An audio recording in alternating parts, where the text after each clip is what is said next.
Hey community, welcome back. And if this is your first time, I'm Dr. Blaire, Doc in Clinical Psychology. And on this channel, we discuss psychology, inspiration, social justice, and all topics in between. I need you to go ahead and subscribe so you can be back for next week's video. But also stay tuned if you have ever struggled to dedicate time for self-care.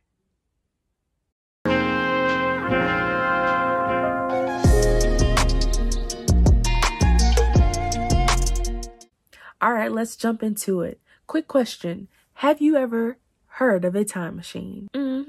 Have you ever been in a time machine, touched a time machine, seen it with your physical eyes? Me neither. Because they don't actually exist. I mean, the only time that we see time machines are going to be on TV, and that derives from Hollywood. It's a fantasy. So this idea that we can repossess time, go back into our past and correct mistakes and or relive experiences doesn't necessarily exist in the same way as it does in this fantasy world. Therefore, actually valuing living in your present time is so important. So question, how are you actually spending your time? If you were to then take a pie chart and divvy up where you're spending your time, where's your commitment? Are you spending time mostly at work, at social events with friends, family, taking care of other people, maybe taking care of children? Where do you spend all of your time? Maybe it's in school, or maybe it's sitting on the couch. At the end of the day, you have to evaluate, where is your pie chart and are you on it? And so it makes me think that where we spend the most of our time is probably a higher priority. Does that then mean you're not prioritizing yourself when you're not on the pie chart at all, or you just have this little slither? But if there isn't enough of you left, then how can you take care of all of these things on your pie chart? Because essentially, most of the things that are on our pie chart is a reflection of our responsibilities, right? So let's take a closer look into that. If we are divvying up our time, do you have yourself on there? And if so, how much time are you dedicating to yourself? Because I look at it as an investment. And anybody knows when you go into an investment, you kind of do some research. You want to know, are you going to be able to get your return of investment? If I give $20 to whatever investment venture, I want to know, am I going to get that $20 back and more? When you take a closer look at how you divvy up your time and how much you give to yourself, look at it as a return on your investment. If there is a rested you, then that's an opportunity for you to be able to perform well. If not, then maybe your performance is going down. Our self-care time majorly impacts things around us. I'd also like to add that how we actually look at what self-care time is really needs to be stretched. I mean, most of the time when we hear self-care, we think about, oh, a shopping spree, vacation. Guilty. I always want to be on vacation. But we have to really stretch our idea of what self-care is. Self-care isn't always an opportunity to go splurge. Self-care isn't always an opportunity for us to sit in quiet. Some of us don't necessarily have the luxury to be able to do all of those things and to do it long term. I mean, honestly, it's not sustainable. But self-care may actually have to look like, well, I need to sit down and I need to figure out what my plans are going to be for the rest of the week, so that you're no longer stressed or worrying about your next steps. Maybe it's the exact same thing for finances. You need to sit down and look at your bills. What do I need to pay? When do I need to pay it? So it's no longer holding up your mental space. Self-care isn't just about pampering yourself. It is literally at the core what it says, caring for yourself, allowing yourself to be able to manage the stressors that are around you.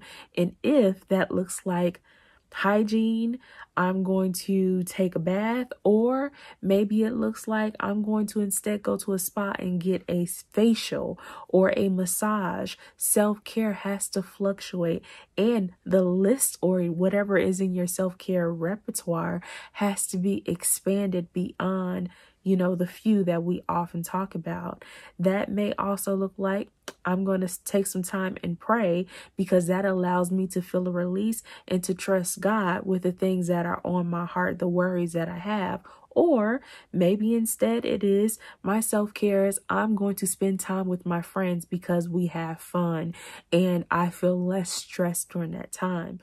Evaluating what your self-care is and stretching your idea of self-care is not only going to help you to be sure that you're managing stress, but it also puts you in a position that you are often having a large toolbox of what self-care is. That is long-term stress management right there. That is making sure that you don't burn out.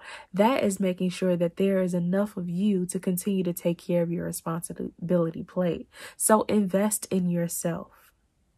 Get a return in your investment. You're worth it. I mean, what investment do we have that we can't guarantee we're going to get a return on our investment? Very few. And this is one where it's going to benefit you. So why not do it? You deserve to be somewhere on your pie chart that we talked about earlier, right? So I wonder, how are you actually going to do this? I need you to sit down and actually think about, where are you stressed in life? What are the de-stressors in your life? Is it things that are external, things that are internal? Whatever it might be, you have to think about what those things are and what is going to help you.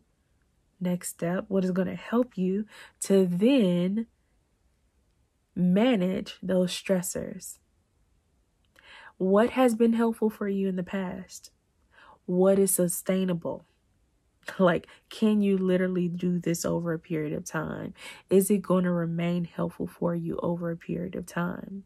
So that may look like every day I'm going to give myself 5 minutes to just breathe. Or 5 minutes to just focus on my breathing while I sit in prayer. Or maybe it is, instead, I'm going to take some time to actually unload and put all of my thoughts and feelings on paper. Maybe it's into poetry. Maybe it's just free thought and you just want to write whatever. Or maybe you want to instead paint it, scribble it, whatever the case may be. You have to sit down and actually evaluate, what can you do? What do you have the resources to do consistently? And how helpful is it for you in comparison to the stressors that are in your life? Now, I know many of you are thinking, well, yeah, I'm going to take my pie chart and I'm going to give me a huge chunk. Let's be careful. You have to make sure that you are still taking care of your life's responsibilities. I mean, that is the plate that you have to take care of every single day. Still do that. And or you're going to actually do some counterproduction here. We want to make sure we're still moving in the right direction. But while you're doing that and you're evaluating where to put yourself on your pie chart and how much, what you can do sustainably, what resources you have available to you, then you have to actually test it out and see how helpful is it, right? Come back to the drawing board if it's not as helpful, and or if you need more. Life is dynamic. We have to move and shake with it. So as you're moving and shaking, and as life changes, you shift up what works for you and what doesn't. Come back to this drawing board. This process still works. So after you figure out that you are going to invest time, you figure out how you're going to do it, how much time, and in what ways, and you're actually going to reevaluate and see if this process worked for you. And if so, you're going to continue it every single time there's a life change that comes up. The question is, how do you then make sure you teach other people? You spread the word. And I actually think the best teacher is by modeling it. You have to do it yourself first. You ever go to a child or someone else and you try to teach them these things like algebra, and you sitting there trying to teach the algebra and you don't actually understand it yourself, they're not going to understand it either. I could think of times when I sat down with my mother and she's like trying to teach me something as a kid, and I'm looking at her like, what are you talking about? I still don't get it, right? It's not going to click if they don't get it as well. And so we want to make sure it's a bi-directional effect by first starting with ourselves. We have to start with ourselves, and then potentially we can boomerang the lesson around to somebody else. So what I need you to do is put in the comments, what are you going to do and how? How are you going to evaluate your self-care time? Again, we don't want to burn out. And I, Dr. Blaire, cannot tell you how much time to give yourself. You have to determine that for yourself. But it is a process worth going through. That is all, folks. That is the lesson. That's all, folks. That's the lesson. Exactly. Give yourself time. Invest in yourself. You will get a return because you are worth it. Yes, you are. Like, comment, subscribe. I want to see you next week, and share with someone if you feel like this will be helpful for them. But most importantly, let's stay connected at Dr. Blaire on Instagram, Clubhouse, and Facebook. And before you go, remember, if I'm great and you're great, then we're a great community.